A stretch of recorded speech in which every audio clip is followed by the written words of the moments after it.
Hello dear, it's good to have you join us on How to Find God this week. My name is Vincent Ochoma, your host.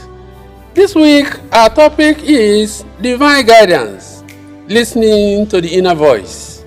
And I have the privilege of having with me in the studio two members of Ekankar who have the experience, who have done a lot on the art of divine guidance and listening to the inner voice. I have on my right, Bilema Ali. You are very much welcome to How to Find God. Thank you very much. It's my pleasure to be here. Thank you. And on my left is Tonye Kurubo Owiye. You are also welcome to How to Find God this week. Thank you very much. I'm pleased to be here. Thank you.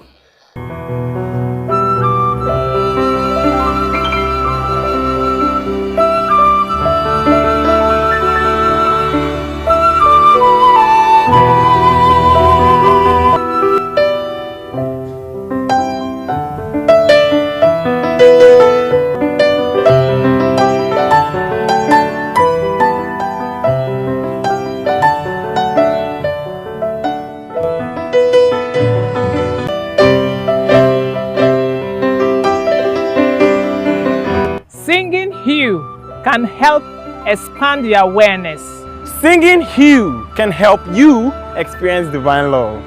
Singing hymn can heal a broken heart. Singing hymn offers solace during times of grief. Singing hymn can help bring peace and calm. We have to start with the question of what divine guidance is. Because sometimes one can mix it up with mundane guidance. What is divine guidance? What is the difference? Yeah. Divine guidance is guidance from divine spirits, from Holy Spirit, guidance from God. In Ekankar, we refer to Holy Spirit or divine spirit as Ek. The Ek is the Holy Spirit, which relates to us in two forms, the light and the sound. So when you get connected to this voice of the Holy Spirit, the voice of God, you have divine guidance. Thank you very much. So Tonya, what is the difference? Divine guidance and commonplace guidance, if you like to call that. The difference is that one, the commonplace one, is by humans and is thus physical guidance, whereas divine guidance is spiritual guidance. The physical one is just by voice or movement, and so. But the divine one is intangible, not the same as the physical. There are ways in which that is done. What are the ways? The ways, you see, the voice of God is ever and always speaking to us, directing us, trying to make life better, happier, smoother. It's the voice of love, and it can reach man through different means. There is the inner guidance. That voice of God we hear through the inner ears. Certainly not with the outer ears, but the inner voice of God. And it comes in different forms and in different ways, even in our dream states. God too can use channels in the outer. These channels could be human, could be plants, could be animals to relate to us. In all aspects, whenever God speaks to you, it's the voice of love. It is there to make you a happier person. And this is why we refer to it as divine guidance. Thank you very much. God speaks to you, speaks to us. God speaks to us. How does God speak to us? Does God really speak to us? As a matter of fact. God is always speaking to us, always trying to reach us. But most of the time, we don't listen because we are always wanting to speak to God, always shouting and complaining and so on. But most people don't bother to wait and listen. If only they could be silent and listen. So has God spoken to you? Oh, How did he do that? Daily.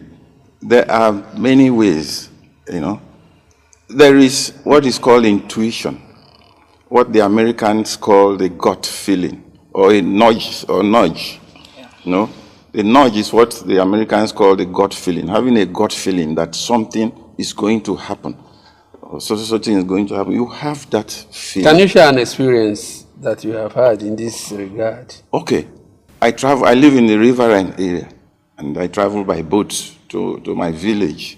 There was a time that chiefs were to meet. I am one of them. Were to meet a very important occasion in my town. And I was ready to go. I prepared for days. But that morning that we were to go, I suddenly had a feeling I shouldn't go. Like I said, it's a gut feeling. It's a feeling, a nudge that you have. Suddenly, I felt that I shouldn't go for this meeting. And I didn't, because I have learned that whenever I get that kind of nudge or feeling, I should obey it, because it's God talking to me. And therefore, I obeyed and didn't go. By afternoon, somebody called me that the boat that carried all the chiefs had capsized, and they were looking for one chief. The others managed, people rescued them. The chief got lost. In 2 days' time, they found his corpse. My spouse used to be angry with me because many times I have postponed things like that. She used to be angry. But this time around, she wasn't, because she has seen the reason why I postpone things. Interesting. Now, one thing is for God to speak to us, and another is for us to listen. Yes. Now, he has shared his own experience. Mm-hmm. Does it take special training to be able to hear God speak to us? Yes, it does. Because you have to come to a point in your life where you recognize who you are, what you are, your relationship with God. When you now understand that you are soul and you are a child of God. And then a father ordinarily will always speak to his child. And then you now know that there is this link between you and God. And God does not need to talk to you through someone else, because you are also a child of God. So that is the first step, an awareness of who and what you are. From that point, you now begin to pay attention to your inner self, to your daily activities, and to put you in this state of mind where you can actually hear God speaks. Ekankar has what we call the spiritual exercises of Ek. One of such exercises is the Hugh song. What does the Hugh do? It simply opens your heart to the love of God, opens your heart to hear when God speaks, and then it opens your heart to not just hear, but follow the voice of God. Thank you very much. Now, God speaks to us, and we listen. Do we also speak to God for God to listen? Yes, we speak to God. We speak to God. When life deals you a very tough hand, like life does, because that is why we are here, who do you have to complain to? It's God that you complain to. But there are ways of doing that. My colleague has just talked about the spiritual exercises of God. We sing the hymn and other exercises, and we ask God. The difference is that in Ekankar, we don't go around begging and pleading and talking and asking and demanding. Commanding.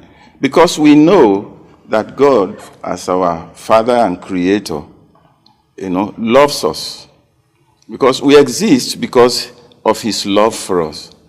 So why should you worry? Why should you start asking and asking? Whereas, if He's really God, you don't have to remind Him about anything.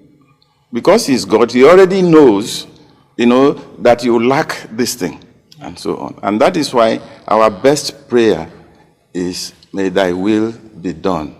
Thank you very much. Yes. If you are just tuning in, remember we are on to How to Find God, a program sponsored by Ekankar, the path of spiritual freedom.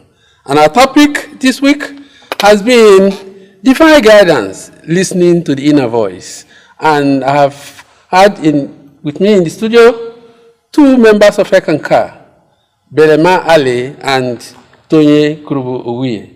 One more time, you're welcome to How to Find God. Thank you. Now, Belema, the question I have for you is, are there factors that can affect the communication between God and man? Yes, certainly there are. And the greatest obstacle man has is the mind. Because most times, mind wants to think and calculate just by what it sees and what it hears. And then sometimes the mind wants to say 1 + 1 is 2, it has to be 2. Or 10 - 5 has to be 5. But things of divine spirit are not often that way. And then of course, the mind works with a lot of emotions, a lot of passions of the mind too, such as anger, greed, loss, attachment, all these vanity, all these passions of the mind actually hinders our communication between ourselves as soul and God. And so the teachings of Ekankar is such that it helps you control the mind so you can actually hear when God speaks. For instance, I had this experience some time ago talking about the mind and calculating from physical actions and objects. There was this day I was to take my daughter to the airport. It was a very early morning flight. And coming from where I live, any person will tell you that the shortest route was for me to take the Air Force route, cut through to the airport. But that morning, I did my spiritual exercise and I asked God, I asked the Mahanta, what was my best route? And then the inner voice came clearly, I should take Ikwere Road. Of course, I said, wow, that was a longer route. But the voice came again, take Ikwere Road. And I obeyed. And then I found that morning we just drove without any hindrance, no traffic. I was surprised because I was expecting a very terrible hold-up around Rumukoro roundabout. And then we got to the airport in good time. And shortly after she had checked in, I waited. I saw people running in. At that time, the counter had been closed, saying, oh, there was so much traffic on the road that held us up. Of course, counter was. And I started asking myself, where was this traffic? Lo and behold, it was at the Air Force Road I should have taken. So you see what the mind can do. The mind can always tell you, no, this is shorter. But the divine spirit thinks of the divine, never works that way. So Ekankar teaches you to listen to the voice of God and not judging and analyzing with the mind, which can also always hinder you from hearing when God speaks. So, when you talked about speaking to God, talking to the Mahanta, and so on and so forth. Yes. Now the Mahanta, is he God? The Mahanta is the God man. He's God in flesh. We refer to him as the Mahanta, the living Ek Master. As the Mahanta, he is our spiritual guide who teaches us in the inner. As the living Ek Master, he lives like both you and I. His name is Sri Harold Clem. He teaches us through lots of books that he writes, talks, workshops, seminars. He is the channel through which we can actually reach God. No man and no one can claim to know who God is or the form of God. But there is the God man, and he is the channel, the Mahanta, the living Ek Master, who is the channel, is also our link to God. Thank you very much. I was about to just chip in something about the things that may hinder communication with God. Okay. And I thought about the social and material consciousness. Okay. Most of us are so involved with the searching for material comforts, goods, riches, and so on, and social acceptance, climbing the social ladder, and so on. And we can get so involved and so attached to these things that it clouds our spiritual consciousness, and we are unable to listen, to hear God again. Thank you very much. Yes. We'll take a short break now. When we come back, we go further on your trend of thought, with the social consciousness, and those things that stop us from hearing the voice of God. If we don't hear the voice of God, what else can we hear? Maybe there are other voices that we can hear, perhaps.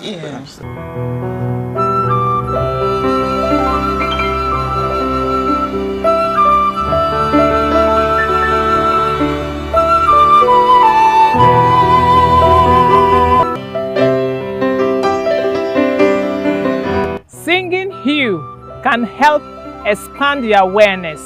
Singing hymn can help you experience divine love. Singing hymn can heal a broken heart. Singing hymn offers solace during times of grief. Singing hymn can help bring peace and calm. Thank you for being there for us. And remember, we are on How to Find God, a program brought to you by Ekankar, the path of spiritual freedom. And our topic has been Divine Guidance, Listening to the Inner Voice. And with me in the studio have been Belema Ale and Toye Kurubu Uwe. We are talking about distortions that we may experience, blockages that may prevent us from hearing directly from God. Now, talking about hearing from God, are there entities or things that can speak to us and we begin to mistake their voices as those of the Mahanta or God? Yes, actually, there are. We live in a world of duality, positive and negative forces. And from your own personal experience, you will find out that whenever you want to take a decision, you find several, the voices are numerous, telling you do it this way or do it that way. There is what we call the negative voice, coming from the negative power. We in Ekankar can call it the cow voice, You call it the voice from the devil, actually. So sometimes, really, when you see people doing harmful things, negative things, they are certainly not from God. They are voices from the negative source of, power. So it is there. And so how do you decipher between the voice that comes from God and those that come from things that are not God? Yes. The voice of God is the voice of love. The voice of God will never tell you to do anything harmful. It will never tell you to hurt anyone. It is simply the voice of love because God is love. If there is any voice that tells you to do anything negative, it's certainly not the voice of God. And so one determining factor is that it is the voice of love. Again, you could say there are several options, and the whole options, you could say, I am confused, they are the voice of love. There is another test you can carry out, and that test is the test of the action I am about to take. Is it true? Is it necessary? And is it kind? That action must have yes as its answer to these three questions. At that point, you can say, this is really the voice of God, and you can go ahead and carry out that action. Thank you very much. So you heard Belema, but the question I have for you is this: is it possible to block out voices that are not of God? Well, I would rather say it is possible to control them and know that they are not of God. We talked about the mind. My colleague talked about the mind earlier. The mind is something that God puts in us as we descend to the lower world, so that we'll be able to appreciate feelings and impressions of the lower worlds. But we have to be careful because this mind is meant to serve soul. But if soul does not take control of the mind becomes its master. You know, and we'll be transmitting all kinds of negative signals. But that is where the spiritual exercises of Ek comes in. The most important of which is the hue. If you do them regularly, they will help you to tame the mind, keep the mind under control, you know, so that it now becomes your servant rather than you being its slave. Yeah. You see? So by so doing, you can check the kind of thoughts that come to you. You know, you can shift them and focus on the still, quiet voice that comes. With practice, you will be able to differentiate between the still, quiet voice and all the other nonsensical things that come. And control those that are not of God. That are not of God, yes. So you talked about the spiritual exercises of Ek. How do you do them? I will demonstrate that of hue, the most common one. Hue is the holy name for God, the name that God gave to itself and has been there from the beginning of time, if there is anything like that. If you sing hue, what hue does for you is that it helps you to establish a communication with God. And when you want to sing it, you relax. Sit like I'm sitting now. Put your attention on the forehead, the point between the two eyebrows, which is the seat of soul, and with love in your heart. You close your eyes to avoid distraction from the surrounding environment, and then you sing it like this.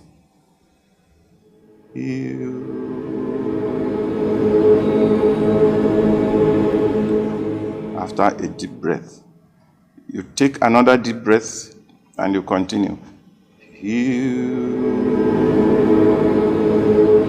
As a beginner, you can sing it for 2, 3, 5 minutes, and as you continue to practice it, there will be a time when you can sing it for 20, 30 minutes and even beyond.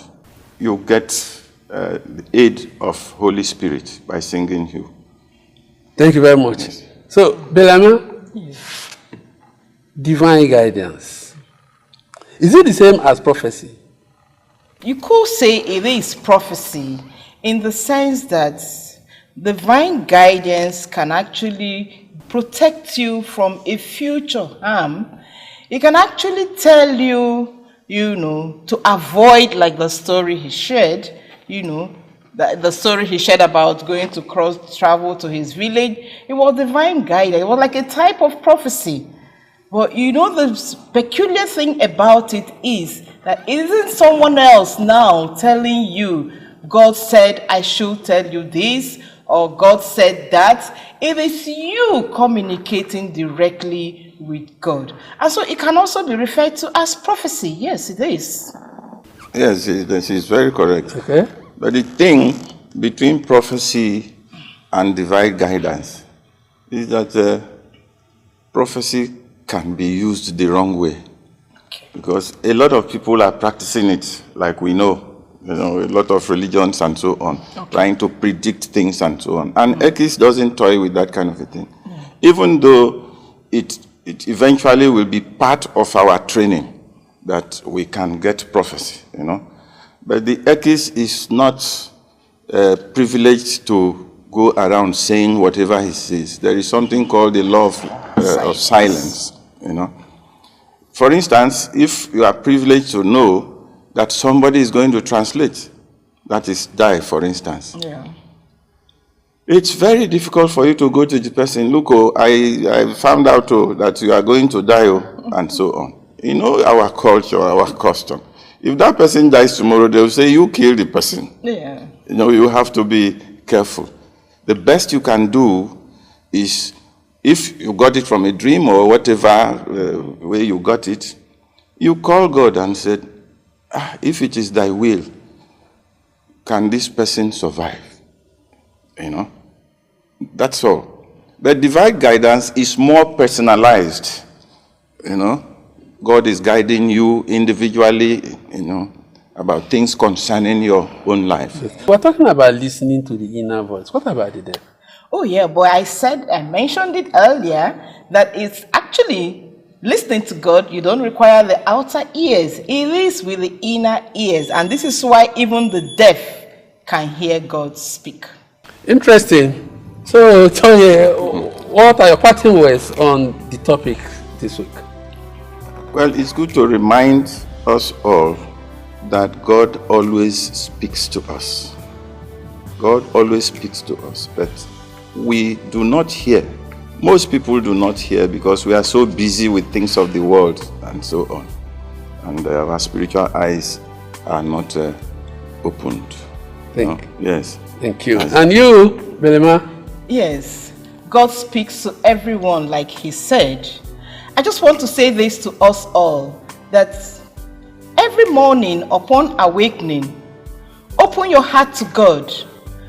Declare yourself a channel for divine spirits and ask God to use you as a channel. And before taking any action, take a pause and ask God, what do I do now? It opens your inner ears to hear when God speaks. Thank you very much. It has been How to Find God, and our topic this week has been divine guidance, listening to the inner voice. Belema, I must thank you so very much for coming on the program. Thank you so much. And you, Tony, thank you so very much for sharing your thoughts with us. Thank you so much. My name is Vincent Ochoma. Remember, next week we bring you another exciting edition of How to Find